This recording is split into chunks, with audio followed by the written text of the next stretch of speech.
Pinagtuunan ng pansin sa Kamara ang pagpapatupad ng 3-term academic calendar sa mga pampublikong paaralan para maibsan ang learning gaps at mabawasan ang workload ng mga guro. Yan ang ulat ni Vel Custodio. Kung pagiging accredited lang din, dapat talaga ay consulted yung mga unions natin. Well, di pa tayo nakukonsulta. Sabi ni ASEC Datukan, hindi raw niya alam yung tungkol sa mga consultation. However, dito sa presentation na sinubmit niya sa committee, meron pong slide on consultations and activities conducted. Parang based on your slide, you consulted with teachers but not necessarily with a group like ACT Party List. It would seem that way, Mr. Chair.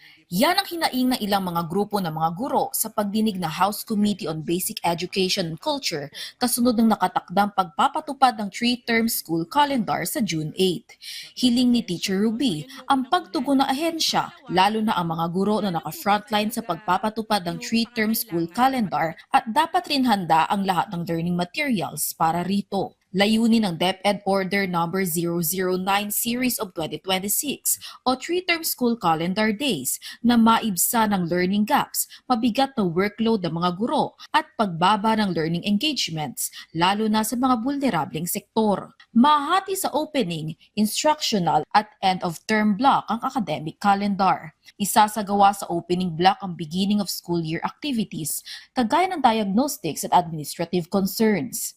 Sa instructional block naman gagawin ang teaching and learning ng walang disruptions. Ayon sa DepEd, nasa 61 hanggang 62 days mula sa kabuuang 200 hanggang 220 school days ang nakalaan para sa instructional block.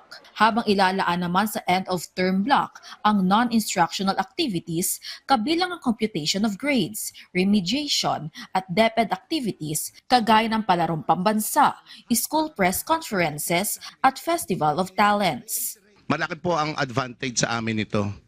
Yung isang grading period o isang trabaho na gagawin ng mga guro, pagko-compute ng grade.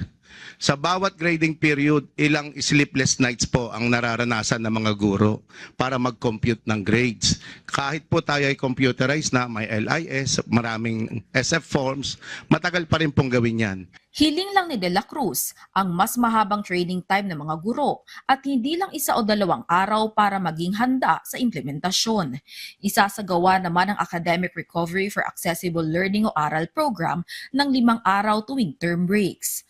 Mungkahin naman ni EDCOM 2 Executive Director Carl Marquis, dapat may buffer days para sa class suspensions. Dagdag pa niya na kung pinatatatag ang foundational skills mula kinder hanggang grade 3, dapat gumawa rin ng programa ang DepEd para sa mga higher grade level na hirap pa rin magbasa. Samantala, mabibigyan naman ng 1 taon ng mga pribadong paaralan para sa transition period. Vel Custodio para sa Pambansang TV sa Bagong Pilipinas.